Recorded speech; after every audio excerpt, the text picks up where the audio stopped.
Good evening, ladies and gentlemen, and welcome to Cases. I'm Shant Kerbabian. Rebecca Sidwick, 12 years old, jumped to her death at an abandoned cement site in Florida. Vivian Aguirre, a 14-year-old in El Paso, endured as many Facebook attacks from her classmates as she could and hanged herself at home. These incidents highlight an increasingly familiar social scenario, the combination of social media and bullying that ends in tragedy. Bullying is the use of aggressive behavior by an individual in a position of power to victimize another individual viewed as weak. In the age of the internet, physical bullying has taken a backseat to psychological intimidation, which takes on many guises.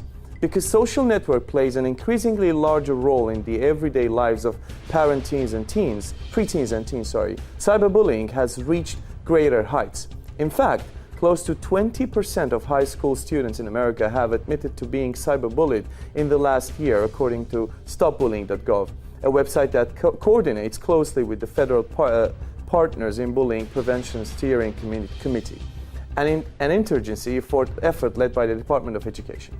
Even more alarming, LGBT students are particularly vulnerable. Over 50% of LGBT students have admitted of being cyberbullied. Now, cyberbullying is intense in the Middle East, but there are no official statistics about it, and it is not considered as a serious problem by governments yet. But how serious cyberbullying could get? We'll try to discuss this issue today with people who have been studying this for some time now. And we have in studio with us Ms. Rita Chemaly, author and researcher in human rights. And joining us also via satellite from Beirut is Mr. Hussein, Itany, human rights activist and advocacy trainer. Welcome, gentlemen. And before we get to our discussion, we have a report. Let's check it out.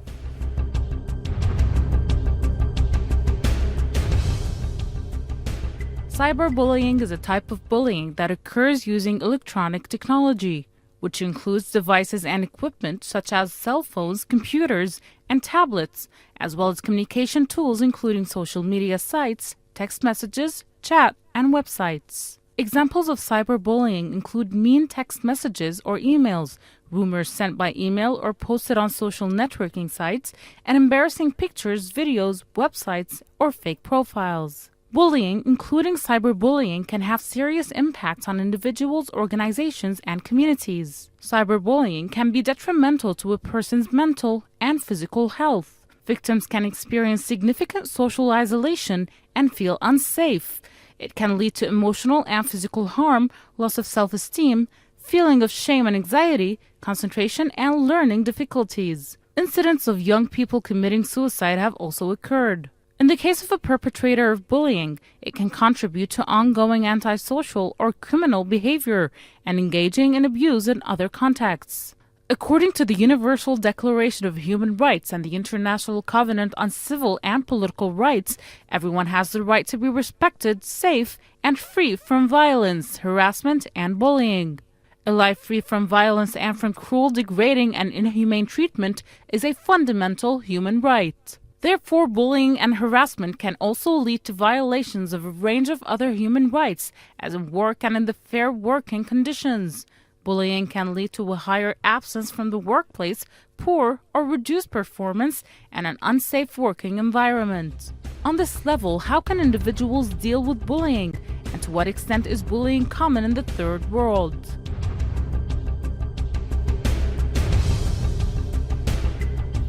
Welcome back. Welcome, Ms. Rita Chemaly. Once again, now this time in the studio, we're happy to have you. We've been facing the problem of bullying, let alone the cyberbullying, for some time now. But with this new age, the new era of technology and social media, as we mentioned in the report, as also I mentioned in my introduction, this thing has taken a dramatical shift into a more intense and into a wider horizon. I mean, cyberbullying it's in my opinion, is more dangerous than bullying itself because it's limitless, and there are no boundaries to this kind of bullying because it can reach you in your room, in your bed, and annoy you and harass you. Yes. How dangerous this phenomenon is. Let's begin by the definition of bullying. Bullying is abuse and harassment. Mm-hmm. It can be face-to-face, but now what we're witnessing with the cyberbullying is when the technology is used to attack you on your cell phone, on your email, on your intimacy, because when you are going to read your email, when you are children, when you're a child, it will be on in your room. So it is targeting you everywhere in your private life. Why this phenomenon is so spreading? Because, as we know, mass media now is the media of sharing, and everybody, especially children, are posting so many things without knowing that what they are posting online is going viral, and nothing can be taken off. So in my opinion, that is why cyberbullying is so dangerous. First, it's entering into our own privacy. We don't know to whom we are sharing. It's not just our core friends we are sharing with. Usually we are sharing with so many people we don't know, sometimes strangers. And this is when also children, especially teenagers, do not know how to use the privacy settings of social networks, for example. When we share online, and this is how we can be oppressed and abused through cyberbullying. We don't know how to use privacy. I don't put some boundaries to the things I share, especially the pictures. This is why cyberbullying is very, very important and spreading, and parents, teachers, and officials should shed lights on them. And it's since you mentioned the role of parents or teachers, we know that when you're a teenager, it's really difficult to monitor, to just check every single thing your child or the teenager is doing. Yes. In your opinion, what is the best way to approach this issue? I mean, you want your kid to be safe. You want them to be. I mean, everyone is prone to cyberbullying, and it's happening almost to everyone. But how can you protect your teenager or your child? I was reading some articles about that. How to protect my child.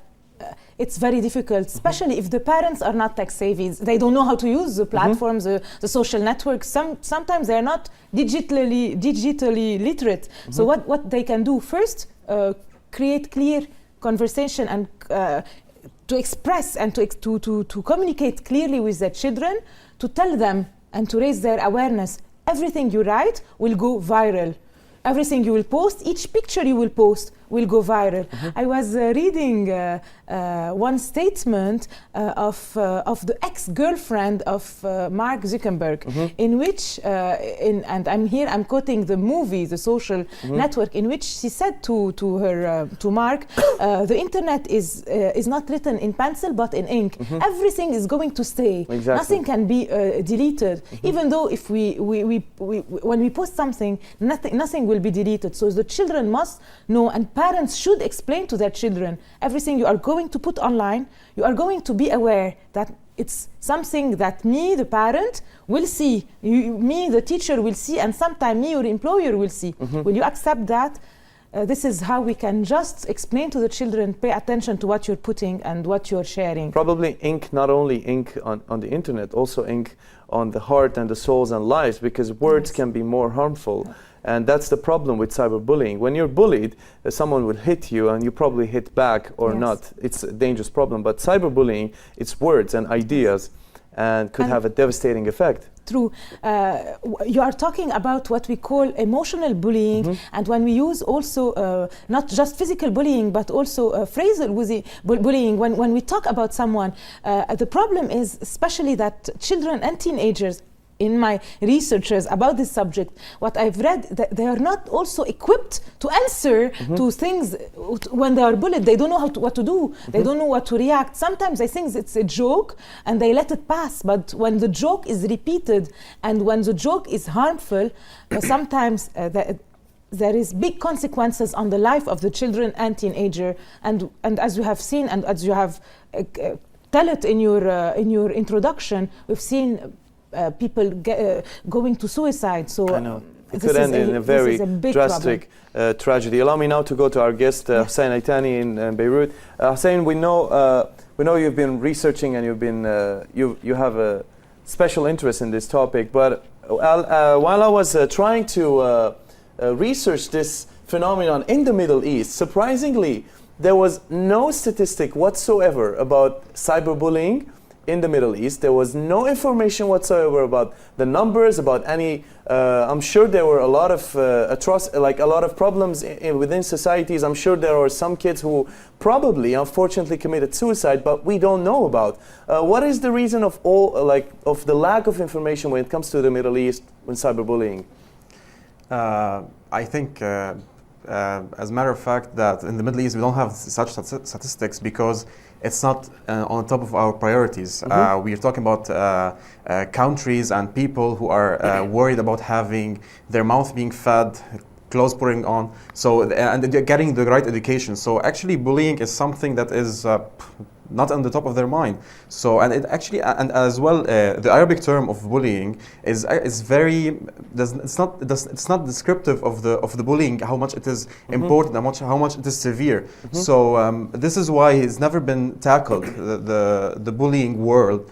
It was never it was important. Even when I was a kid, when I was at school, I don't recall ever being sat down and talked either by my parents or by my teachers and school principals or whatever, and telling me and teaching me about why I shouldn't bully myself, because I can be a bully, not only being bullied. No one told me that I shouldn't bully. And what does it mean to be bullied? Because there's a very thin line in the Middle East about bullying, specifically in the Middle East, because I'm talking about countries who have, and now I'm going to put another aspect of the bullying, it's a religious aspect. So some people do not differentiate between preaching and bullying. So, and we've seen a lot of cases where girls who does not have hijab on being bullied by non-hijabi. So here we're talking about a very broad dimension of being a bullying in the Middle East. This is another different case. Yeah, this is a different aspect of bullying that is very unique to the Middle East, probably. Exactly, and now it's not only kids and teenagers and children. We're talking about adults being bullied and doing the bullying action. So, and by the way, cyberbullying in specific is very tempting because simply you can hide behind your IP address and use anonymous name and start bullying. Just let out this anger that you have inside, let it out with a fake name to anyone you want. So well, that's the question that we always ask, like the bulliers, people who are bullying other people, are they as tough, as brave enough to do it in person rather than hiding behind these accounts and these names at their homes in front of their computers? And that's the difference between physical bullying and cyberbullying. Bullying, only like the tough guys or maybe tough girls, the guys and the people who are intimidating physically and maybe a little bit mentally intimidating can do the bullying. But online, anyone can be a bully. Anyone. From a very sweetheart person, looking as a sweetheart person, to a very harsh person, looking physically harsh person. Psychologically, in your opinion, what is the reason that people bully each other?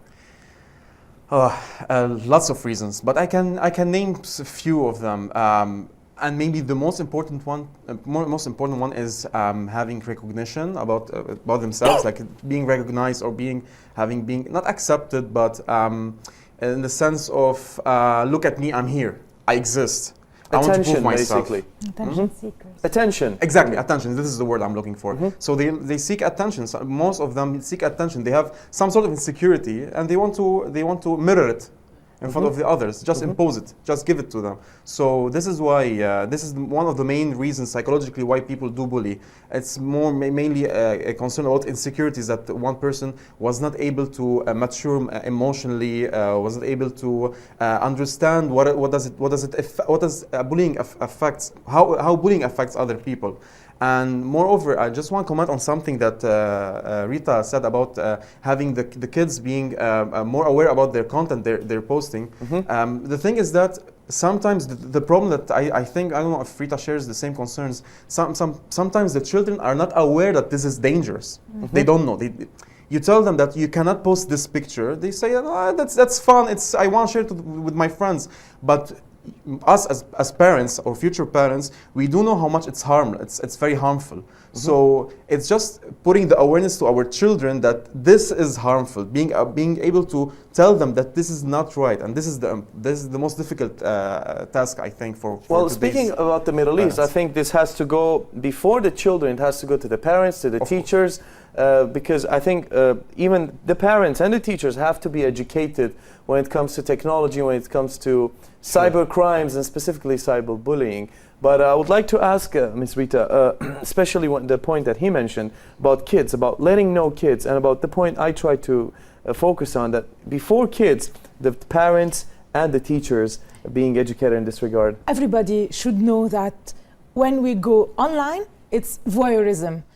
Social networks like Facebook, Twitter, LinkedIn, what we post is our profile. So what we do and what people are looking for, what they're doing is voyeurism. They are looking at each other profile, who has the best dress, who has the best girlfriend, boyfriend, who was at the late night party. What people are doing are like, it's like mondanité, but online. But the important thing is that I don't have to reveal private message and private picture of myself. And here I'm going to another level. Teenagers, especially kids, should be aware of downloading any kind of application they shouldn't do. For example, those applications where especially young children, not young girls, and here I'm speaking with teenage girls, shouldn't download at all. For example, those pictures where they take a picture of naked of themselves and they send it to their boyfriend, and then they know that the picture is deleted. Don't they know that everybody can download the picture? Exactly. So it's very important. This is what we call sexting online, and this is and parents should be very aware. And this is why I usually am a pro internet liberty for all the kids. But it's very important that parents check on their laptops, check what they have downloaded, the sites they went on. Even go to the chat rooms and see what people are, and especially teenagers, what they are talking about. We'll talk about this because this might get tricky for parents and for the relationship of parents and the kids. And also, I would like to mention one small info that especially girls, and you're right, girls are statistically more prone to bullying, and they're bullied more, especially cyberbullying. But we'll have to continue this interesting discussion after the short break, ladies and gentlemen. Stay tuned.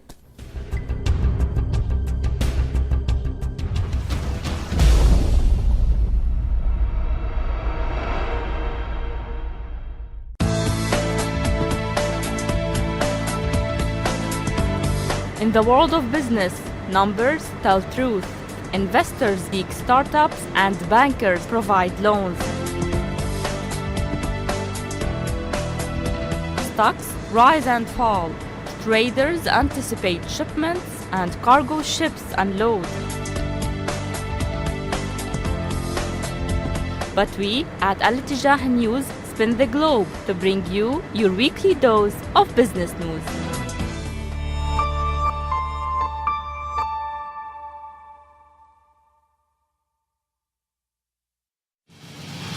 Eye on the government.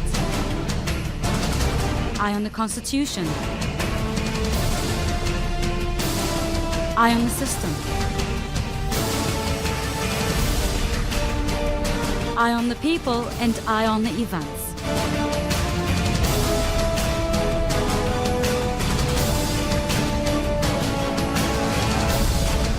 Eye on Lebanon, a show that zooms in and out of the latest events with a vivid lens.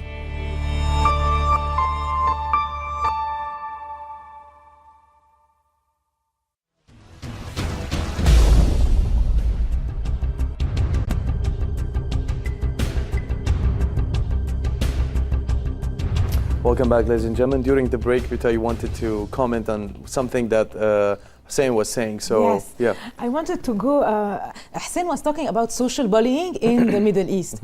Recently, and with all the revolution we have witnessed in the Middle East, and especially in Lebanon in 2014, Lebanon has witnessed a wave of refugees, Syrian refugees coming to Lebanon.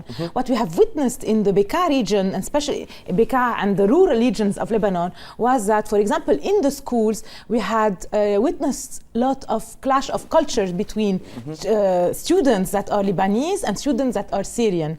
And here the bullying began. And it was a social bullying related on the culture and related on different religious background.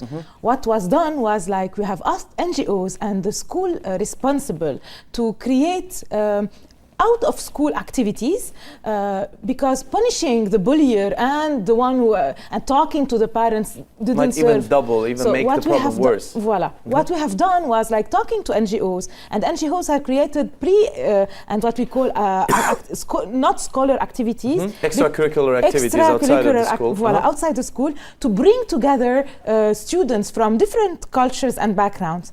Both children created special theater talking about the difficulties they face as refugees or as people that are receiving the refugees. And here I'm talking about children.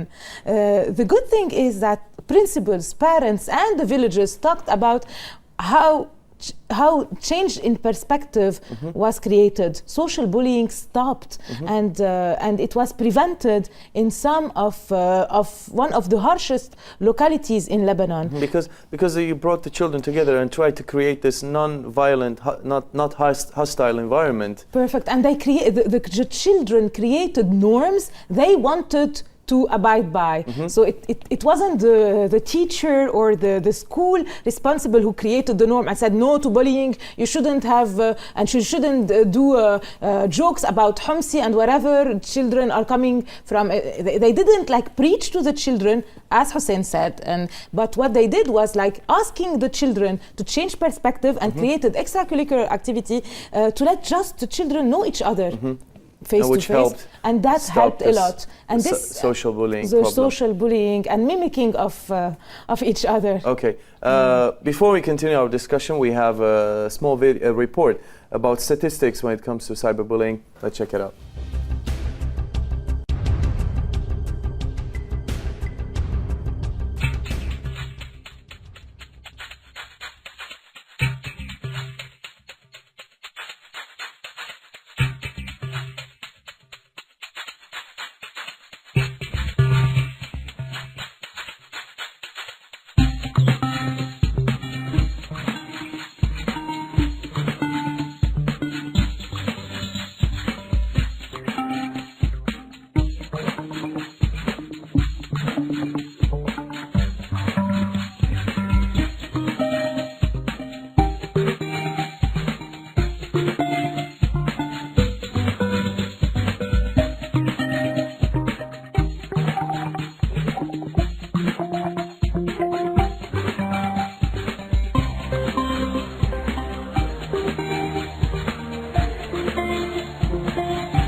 Welcome back, ladies and gentlemen. Hussein, I would like to go to you and ask you specifically, why is it that we don't have men and like the numbers? If you check the statistics, if you look at female and male, we always see that it's always female more. Teenagers are always prone to cyberbullying, of course, because it's easy access. Your phone is in your hand, you can get access to internet anytime you want. And mostly it's females more, and it's always like that, isn't it? Unfortunately, yeah, we still live in a world where gender equality is not fully accomplished. So definitely, always like in everything, the woman is always perceived as the weaker one. So she is the most, the person, you know, the female is, according to some men, I don't want to generalize, she is less prone to react to bullying, so she's the very easy target. So hence, that's why more female are being abused and in a way cyberbullied than men, because men and guys are the stronger gender, so they can react to that, but female are the weaker or expected to be the weaker ones, so they won't react. And at the same time, by the way, I really wonder if there's a statistics for adults bullying, not only teenagers, because this was going to be the next point to discuss, because every time we mention cyberbullying or bullying, it's always the first picture we have is children and teenagers. Yeah. But how about bullying and cyberbullying nowadays when it comes to adults? Yeah. I just want to ask you. Yes, it exists. Yeah, it just we'll go talk about it right now. Yeah, just go to one. Let me go to a very light discussion in that sense. If you go to one famous actress, let's say Haifa Wahbi, for instance, if you go to her page and to see the comments and see how much hate speech and bullying she receives, you will just being nauseatic and you will vomit all over, because it's just disgusting how much adults practice bullying and fake names, and they just. It's amazing. It's amazing how much. I think this is a different case, because bullying celebrities, I think it will go, because we always think of celebrities as this untouchable figures. Well, no harm can harm them. But I think celebrities, they are human beings like me and you and everyone. And I think they're as prone as cyberbullying as everyone else. Thank you. Exactly. Yes, Ms. Rita? Sorry, bullying is an offense for children or for adults, and as Hussein has said it, especially for celebrities, but especially for politicians also. This very well-known case in Lebanon, we have a law that we were like But where? Excuse me, before I interrupt you. Yes, where is the thin line between criticizing a politician and bullying? I mean, very good question. Bullying is when I want not just to say that there is something wrong in your behavior, but I'm harming you myself. I'm oppressing you, I'm abusing you. And I'm touching your private life, I'm touching your family, I'm abusing you, I'm threatening your family. So, for example, one of those campaigns we did in Lebanon, and I participated in, for example, it was like bullying the politicians, the deputies, the representative of our representative who did not vote for the law of women to protect women from violence. What we did was, for example, take their picture and send it on and put it on all the autocars that went on their children's schools, and said, the image of the law is the image of your parents. It is a bad law. So this was bullying, and in fact, directly we took off this campaign, because it's not just criticizing, but it's like doing harm to the children and the families of those politicians, and this is something we shouldn't do. So usually when we are campaigning, we have to make sure of this thin line you are talking about. Criticizing, it's good. Telling the other people that your behavior is wrong is good, but another way, threatening someone, using his private life is not good, and this is an offense. In Lebanon, we don't have a law to protect this against this, but elsewhere, yes. And I just read that, for example, in the United States, 47 states passed a law against cyberbullying. And that's the thing, because we have to, like, technology is advancing, and this is a new crime. Let's face it, this is a new crime. It is leading to even suicide at very extreme cases. And it even, like commenting on the point mentioned by Hussein, it even affects you in the workplace. A lot of people are being bullied in certain threads in the workplace, and of course, it affects their production at work. You asked Hussein, it was not just the girls and the women who are bullied, but also the less power communities, such, for example, the homosexuals, the LGBT, some racial, some people that are different, non-nationals that are sometimes bullied. In Lebanon, we know that, for example, we have the cybercrime bureau that I don't like at all, but who can protect us from cyberbullying in not just if there is clear evidence. For example, if we have someone have stolen some passwords, things like that. But how about bullying?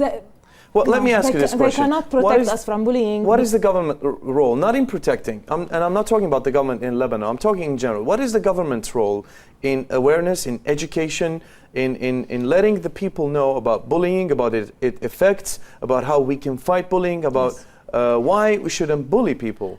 The government should put a policy and a public policy that should, with the Ministry of Interior, with the Minister of Education, with some ministry and special, and try to create an entire social public policy to say no to bullying. This is an offense, and if this is an offense, ask the people who create laws, for example, the MPs, the Member of Parliament, to create a law and to implement it against all kind of human rights violations, such as bullying. Mm-hmm. Bullying is a human rights violation because it's touching me. You are abusing me. You are harassing me. You are oppressing me. You are using your power to make me weak, to make me, for example, not go to school, not go to university, not go to my workplace. Mm-hmm. And this should stop. And all governments should stand against this, and this is why with Hussein, for example, today the hashtag say no to bullying and stop bullying was created. And we Hussein, how aware are teenagers or are people in general in the Middle East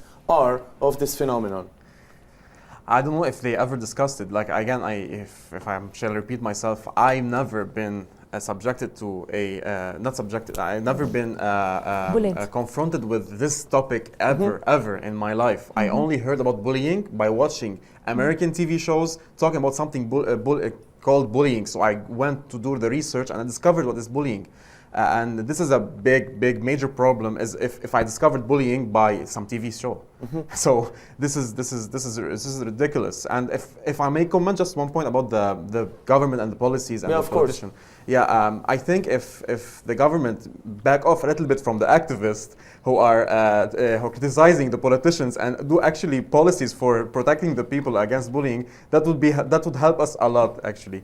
And as Rita commented, the difference between criticizing and bullying, criticizing is just commenting on the action, on the behavior, but bullying is taking personalizing the conflict, having the conflict more personal, and taking, as Rita said, personal information and using it against that person. I've been subjected to bullying, and it's a very lonely place, by the way, and it's very hard to get out from it. And this is why we need policies, we need schools to talk about bullying, teachers to talk about bullying in school, so that we can have the art or to learn how to get away from bullying. If you ever get bullied, how to stop this cyberbullying, how to stop this phenomenon, how to stop all of this. I know this is long overdue, but when we say cyberbullying, Hussein, what exactly, what are the faces of cyberbullying? What are the images of cyberbullying? It's not like the things we know are Facebook,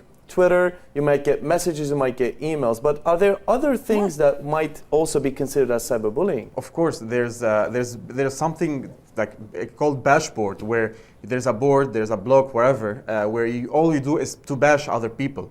There's a lot of different platforms, not only the Facebook social media websites. If actually bullying can go as well in any website in terms of newspaper. I've seen tons, and maybe Rita will share with the same opinion with me in regard of this.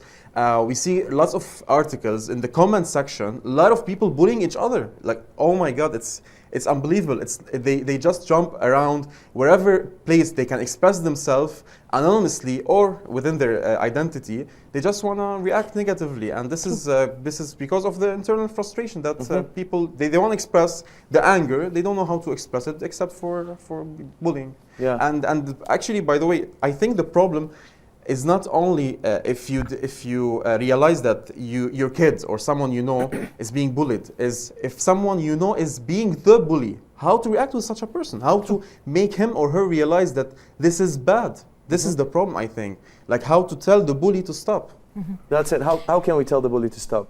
We should change the perspective. Put the bully in place of the bully the bulliest. Okay. This is what I found online, and if one day my son is going to be a bully, I should clearly say to him that you are harming someone else. This is not the norm. You should create a norm where you shouldn't harm someone else. Well, I'm gonna go back. I'm gonna go to a point that you were talking about. Let's say, how about cyberbullying? And let's assume that one day your son is cyberbullying someone. How can you? I mean, we know there's privacy, and we know it's very tricky with parent-child relationship where there's a privacy, especially when you're talking about a teenager. How can you access information? How can you know about your son's or your daughter's private internet cyber life? Yeah. I shouldn't know about it, but as I was reading a lot of things related to that, it's very important for parents to know everything about their online life. Mm-hmm. Everything from their cell phone, check on them regularly, check the picture they take, say yes, this can go online, this cannot go online, and explain why, for them to know what the norm is and what the norm is not. This is very important. But you are talking, what is the difference between cyberbullying and not? Cyberbullying is just bullying, but using social and online platforms. Mm-hmm. But what Hussein was saying, and this is clear, and for example, all the newspapers and TV shows we're watching, in the comments part, we have verbal abuse, we have verbal bullying. They are using names, using insults repeatedly. And this is what we call bullying. When we call probably this is the culture that our kids and the generation is watching and seeing, that if our politicians and the leaders and let's say which are the parents are doing this, then how about us? Voila. So the norm is to insult each other. No, if they are watching this on TV, online, and if my child is going to become a bully, it's normal. It's because, for example, in the Middle East, he's like watching 24 hours almost repeated very bad images, like images of violence, images of people insulting each other in TV shows, where usually they should be very nice to each other, criticize each other in a very positive way. But no, what we are watching and witnessing in the Middle East, for example, it's public bullying. It's public bullying. It's public bullying. We watched public bullying in, for example, Egypt recently, and in the parliament of Egypt. And this is a very big case of where the children, I'm just thinking of Egyptian children and teenager, what they will think about. Exactly. The youth, the students. This is very important to pinpoint. I agree with you totally. The leaders of our community, societies, and the countries are partially responsible for this culture of bullying that is spreading on and on. But this was great, but I have to interrupt you here also because we are going to take our last break, and we'll be right back. Stay tuned.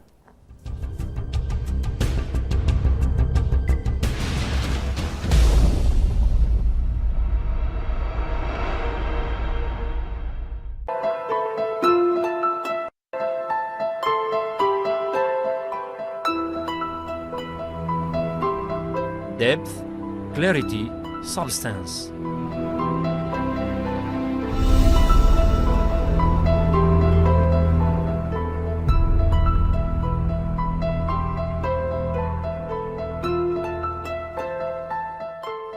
Beyond the discourse.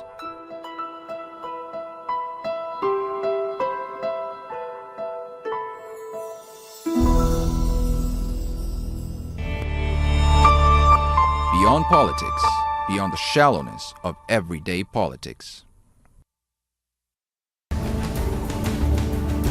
The crisis of capitalism, the European impasse, the energy shortages, the emerging power of Asia, the economic power of the Arab world, the economic debate, informative, revealing, and progressive. It discusses the economic event of the world. Economic debate, where the numbers reveal the truth.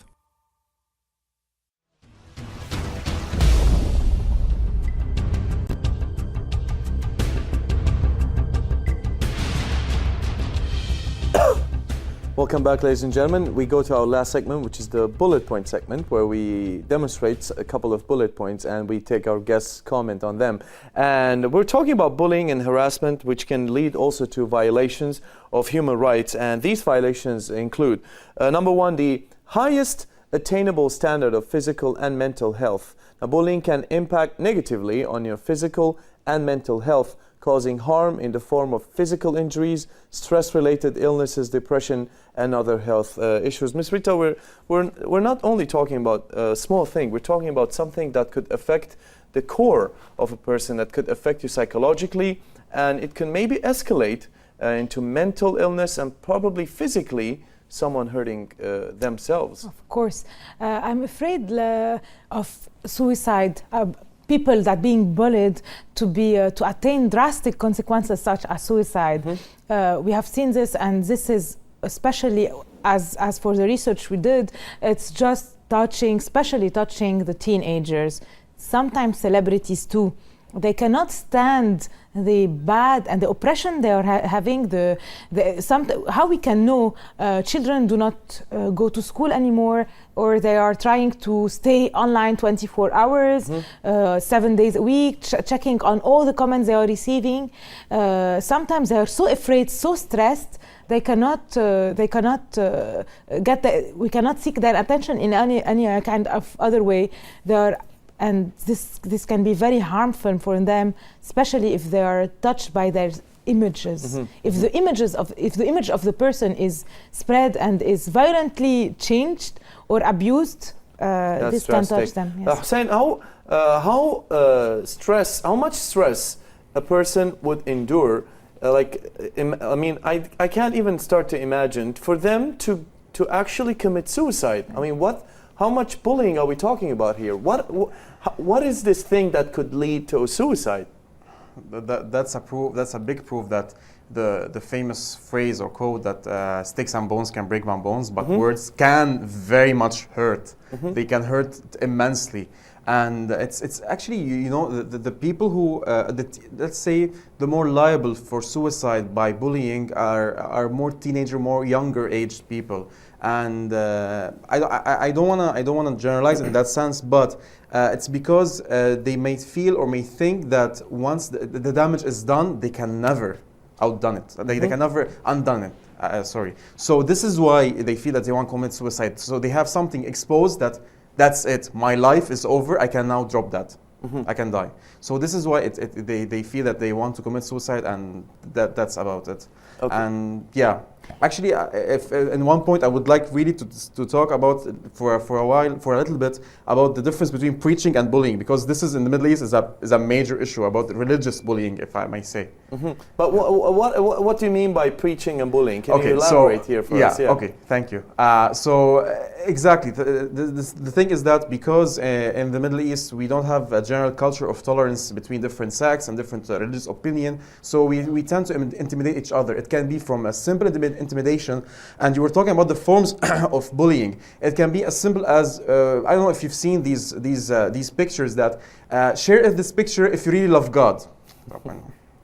As this is kind of intimidation. This is a very low-level bullying. That if you don't share it, means you don't love God. So if you don't love God, so oh my God, you are the devil, whatever. So this is in a very lower level. So just imagine how much we get attacked religiously. I've heard about a lot of stories, and I would like to agree with you. And it goes both ways. I mean, I've heard a lot of stories of people who are not very religious being intimidated, being cyberbullied by people who are religious. And I've heard also the opposite. I've heard people who are not religious and being also exactly. And it goes both ways. It goes both ways. Exactly. And bullying is bullying, regardless. Yeah, of course. But the thing is that in both parties, they think they're preaching for a good thing. So when they say that it's a shame that you're not veiled, it's a shame that you don't pray, or it's a shame whatever, they think this is preaching. They don't realize the thin line between preaching and bullying. Then when they tell me that Hussein, excuse me, if they only say it's a shame you don't pray, or it's a shame, that's shaming. great. This is not heard bullying. a lot of, but I've seen some of the messages, and I've seen the language being used. Yeah. It's not only it's a shame. I'm being very soft on that. Yeah, Exactly. they go very extreme actually. Yeah. And this is I'm being very just soft about it. Yeah. So they go very extreme in that sense. Actually, there's a girl, there's I think an American girl, as I recall, who became Muslim. She was, I think, atheist. She became Muslim, but she has all piercing, and she has like she has her own unique style. She has a very European style, and she was being very bullied by Muslims that. How are you a Muslim? You don't look like a Muslim. You shouldn't be a Muslim, please. And that's a very wrong perspective of the religion they're giving as well. I mean, let's not even get into this. Let's not even get into this. Anyway, so they were bullying. They bullied the girl. So actually, she deleted her whole account, and she did another whole new account where she posts only things about art. Okay, so I'll have to interrupt you here because I have to take the rest of the bullet points. The second one is about freedom of expression and to hold opinions without interference, because bullying can impact on your freedom to express feelings or opinions as you no longer feel safe to do so. Ms. Rita, a quick comment on this? Yes, of course, we're afraid that everyone will do so will do so much like self-censorship, and they will not be able to speak and to express themselves because you're afraid. Because you're they're afraid of the comment. You're afraid. We're afraid of the comment. We're afraid of what the other will respond, and and here where the bullying becomes very difficult, and this is what will lead to exclusion. And it obstructs your freedom of expression at the same time, as was mentioned. As was I'll have to go to the third one now. A child or a young person's right to leisure and play. Now, bullying often occurs where children and young people play and socialize, such as in school playgrounds and on social networking site. Saying quick comment on this point. I mean, it's very basic. You're affecting a child's right to play, because when you're bullying or cyberbullying, sometimes people in their social networking, let's say, because it's most of the time even kids go to social networking to socialize and to play. How drastic could this be? Quickly, please. Yeah, exactly. So it's exactly what you basically said. The people, the kids, they want to go on social media because they want to have fun, they want to chat, they want to just play games, and not being able to go online because they're afraid of something. This is exactly what we should fight, because this is exactly what bullying causes. It causes more isolation from your friends, to engage in social networking. And it's not only that; it also can affect the right of education, because at school, because sometimes bullying, not cyberbullying, can happen at school, and sometimes even cyberbullying can happen in school websites or a school Facebook group, and that a child might not want to go to school. What happens online or offline, or vice versa.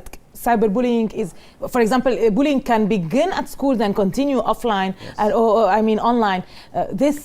What we should say, we need a safe place for education. We need a safe place, and it's not us who should say that. Children, students, responsible, all of them should create those norms and put them together, because this is how they will abide by them. Okay, this was indeed very great discussion. I would like to thank Ms. Rita Chemaly for being here, also Mr. Hussein Itany, and we try to shed light as much as we can on the issue of bullying and cyberbullying specifically. But before we end, we have a small little video for you to show you about cyberbullying, about how can we stop this phenomenon, about the ways out of this phenomenon. This was an interesting episode. Thank you for watching. See you next week. Bye-bye.